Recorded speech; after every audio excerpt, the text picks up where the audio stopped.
It is their history, it is their unique identity. The cave first started in Cidade Velha, here, in this place. It might have been like arriving on the moon. There were no prior population, there were no trees and no mammals. It's also the monuments, this clustering of so many churches, the forts, it is very distinct.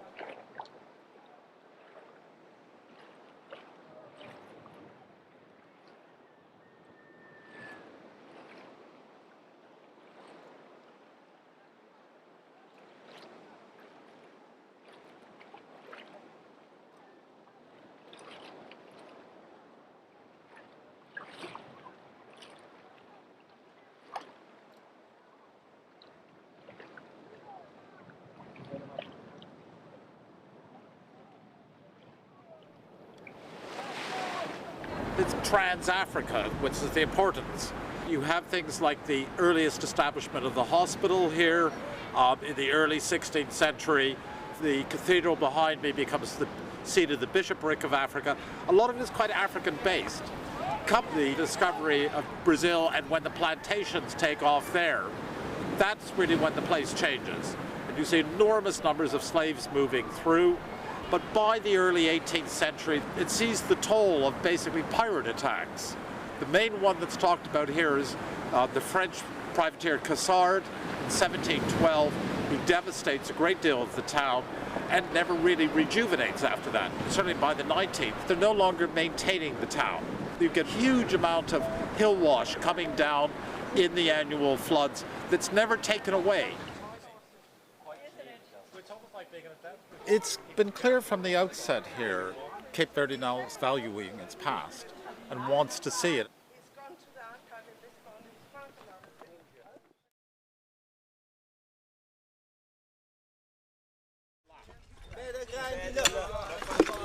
You can use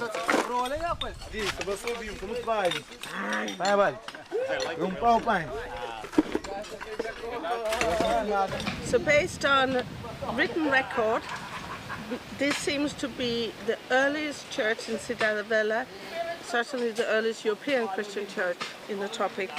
We knew that we had a church because of prior work. We knew we have a side chapel, but we have no idea of the state of preservation.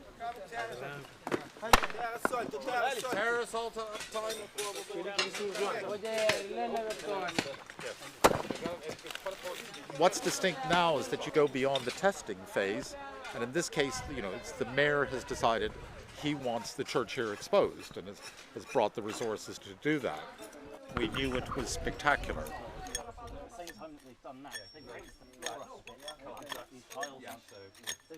It's been a fantastic afternoon because in this small side chapel with an altar, we still have in situ tiles sitting on the floor of the building.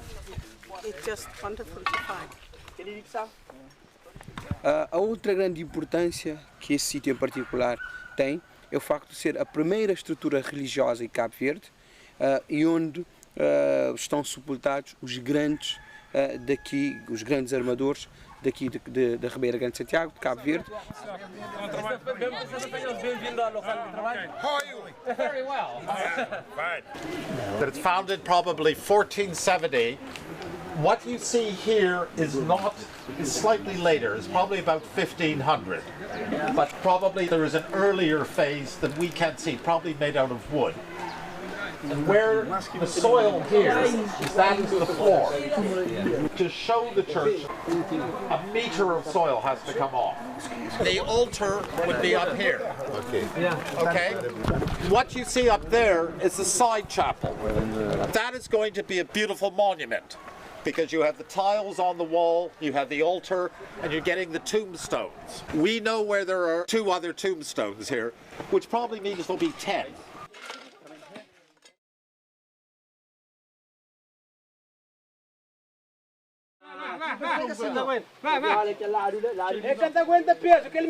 Nós não podemos fazer a história de Cabo Verde sem arqueologia em muitos casos vamos refazer a história. E essas escavações estamos a encontrar personalidades que se falava nos livros, mas aparecia uma ficção. Devagar, devagar. Terrific job of manhandling they've just done, and now we're about to reveal the original tombstone again.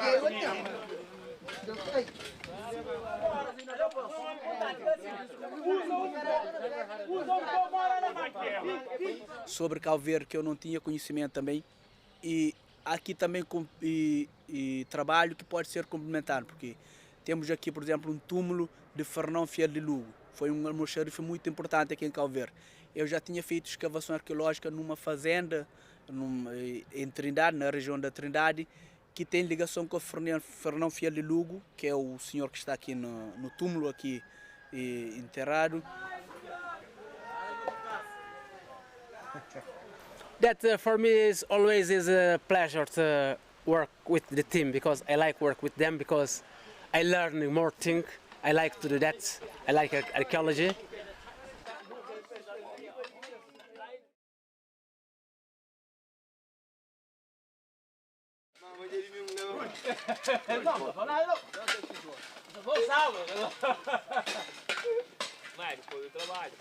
One of the most important resources from archaeological and university studies is underneath the floor. We know that all this is one big cemetery, and there are over 1,000 people buried here.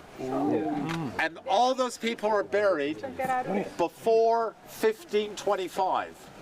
So it's only 50 years in the life of Sierra Nevada.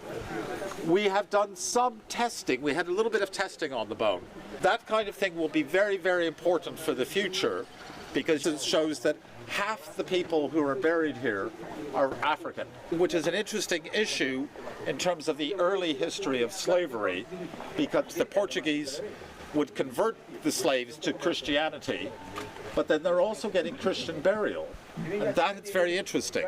So it's a very important resource. The existing history is based very much on written record, and that doesn't cover the history of the slavery from the point of view of slaves very well. But we also discovered that it's the most difficult thing to extract. The easiest thing to learn about is the church.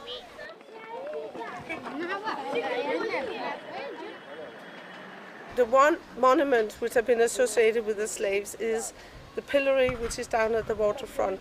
It is to some extent mainly a symbol of the administrative power, and it's also moved around. But that is the only thing the people have to link to their knowledge of slavery. So it is very important to bring out a more nuanced history of this place. You're dealing in the first phases of Sierra Nevada with slavery in a late medieval context. It's largely dominated by slaves, and then very quickly you're getting intermarriage. So you're getting the development of a Creole society at quite an early date. And for a period, members of mixed race can hold quite high office.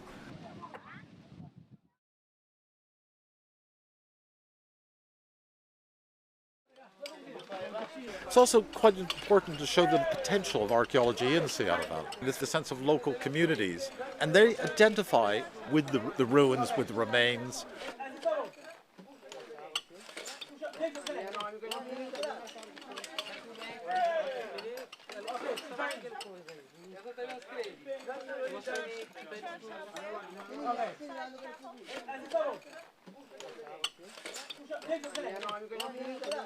You have to make a visual impression to get the action necessary to ensure its future. Para nós, esses trabalhos, dentro de um conceito museológico do sítio histórico da Cidade Velha, irá exercer um papel fundamental, porque atrai mais turistas, atrai mais investigadores e será um espaço de sensibilização da comunidade em prol desse processo histórico que a Cidade Velha, hoje como património mundial, teve ao longo de 5 séculos.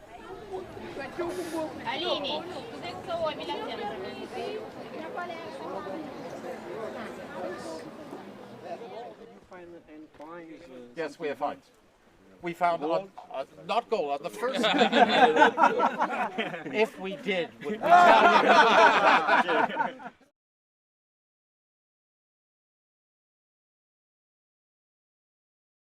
In the wall. That's the remain of that probably. Yeah, these are all marked with, they had numbers and letters. Yeah. We should photograph that, just that detail later. Do you keep that in Yeah, a in part. separate? Yeah. Oh, that's really nice.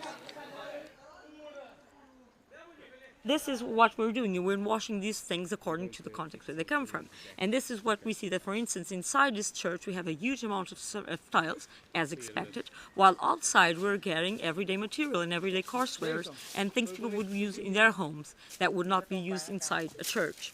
We see something about the difference between how it would have been at the same time in Portugal and how it would have been out here in the colony.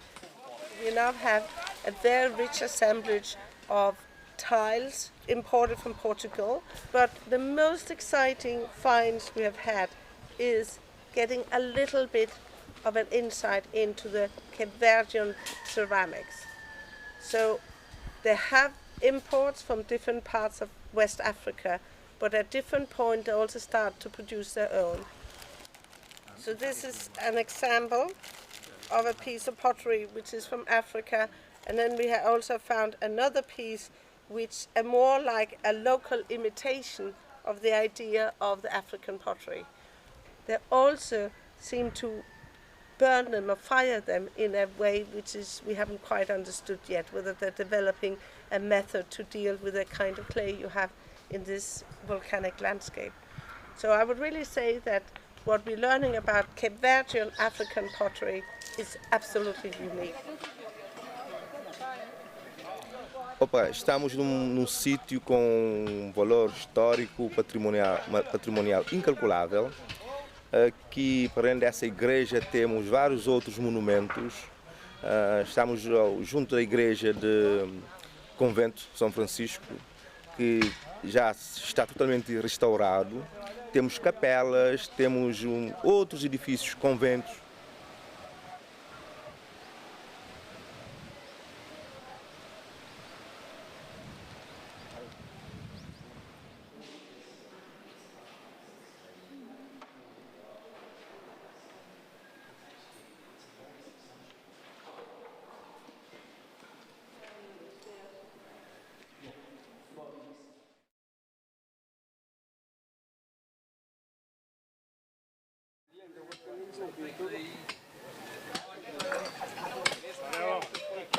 It's been a fantastic end of excavation. We had found, we have this other room here, which is two-phased.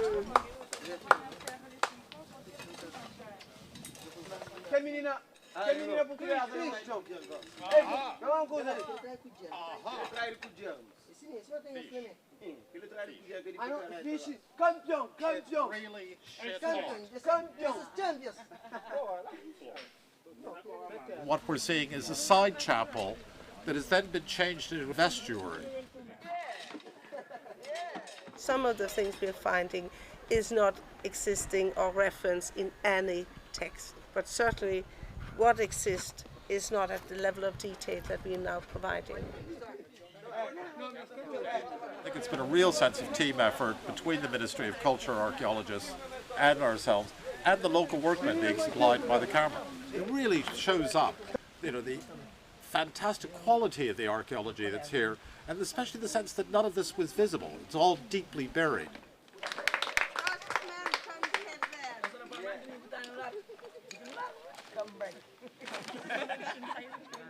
So it holds real promise for this future of Sierra Nevada's archaeology, I think.